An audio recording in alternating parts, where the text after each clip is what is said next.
Hello, and welcome to this training video on setting up and using the ILS application on the AVX10K flight line test set from Viavi Solutions. In this video, we will discuss the settings and procedures for ILS testing. And then we will review saving test generator data and viewing the results. After turning on your test set, open the navigation ribbon and select the ILS application. Before we look at the setup page, let's discuss the ILS instruments. The ILS application allows for 6 different instrument states. Tri-mode, where the localizer, glide slope and marker beacon are all enabled. Dual mode, where just the localizer and glide slope are enabled. And localizer only. Glide slope only. Marker beacon only. And lastly, all instruments off. There may be times when you are enabling instruments, and a pop-up screen appears. This is to help aid in the selection of one of these valid instrument states. Now, let's review all of the setup parameters. The RF port selection differs slightly from other instruments as it only has options for antenna and direct. There is no coupler testing option for the ILS instrument. RF power units can be set to dBm, or V for volts. The frequency input type can be either preset, channel, or variable. Preset provides a set of 3 fixed frequencies. Channel allows the selection of any on-channel frequency.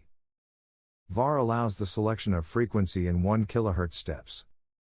Please note that the variable setting may not apply to every instrument mode. ILS units determines the localizer and glide slope deviation units in either DDM, difference in depth of modulation, or microamps. External attenuation allows for 0 to 22 dB of compensation for an external attenuator on the RF I/O connector. This is used for extending the power monitor rating and range. If the external attenuator is selected, the value is displayed on all mode screens in the external attenuation field under the RF level field. The Morse code field defines up to 4 characters that are transmitted when Morse is selected under the localizer setting on the main page. Autopilot sweep rate allows the localizer and glide slope DDM sweep rate to be set from 5 to 40 seconds, in 5 seconds increments.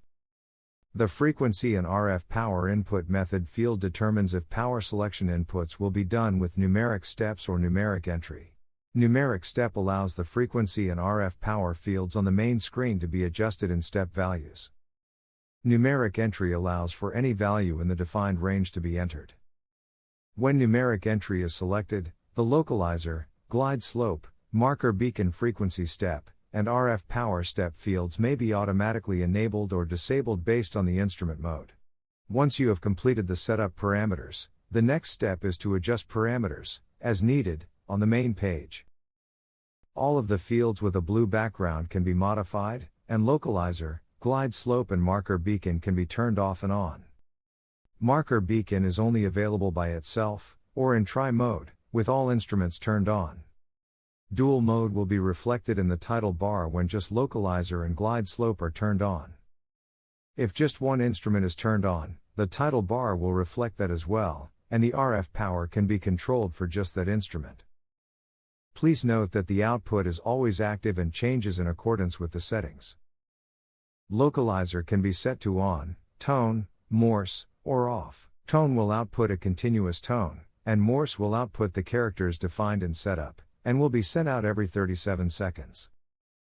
Glide slope can be toggled on or off, and marker beacon can be set to off, outer, middle, or inner. Clicking on the O, M, I indicators will also control the marker beacon. The title box will change depending on which features you have enabled. For example, with everything turned on, the title will say ILS tri-mode. The available fields on the main page will also change, based on the enabled features. However, we will focus on controls in ILS tri-mode. The dev step field can be toggled between fixed and variable and will affect both the localizer DDM and glide slope DDM fields. The localizer and glide slope frequency fields can be adjusted. The adjustment values will depend on the frequency input type selected as defined in the setup. The RF power for the glide slope signal can be controlled as well. This is the case for both dual mode and tri-mode conditions.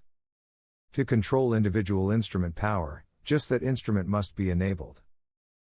Localizer and glide slope DDM offset can be controlled with the fields and arrow keys, or by clicking on the associated bars in the display. If dev step is set to fixed, the bars will snap to the closest associated value. The master mod adjustment screen will pop up a screen with sliders for adjustment. The displayed field will vary based on the state of the localizer, glide slope, and marker beacon. The tone delete field allows for the deletion of the 90 Hz tone, the 150 Hz tone, or both. This selection can be for both the localizer tone and the glide slope tone if both are enabled. The autopilot test will cycle through values of localizer and glide slope offsets and can be controlled by the max deviation controls. The center deviation button will zero any fields that have been modified, moving them back to their normal settings.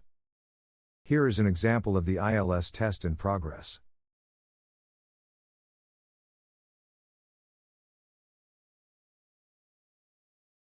And now we see the autopilot test running.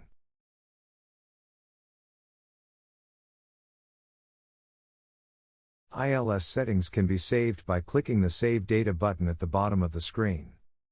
Once pressed, users can enter a settings name, job ID, and when used, a work order ID. Settings can be recalled by going to the Settings page and clicking Recall Settings.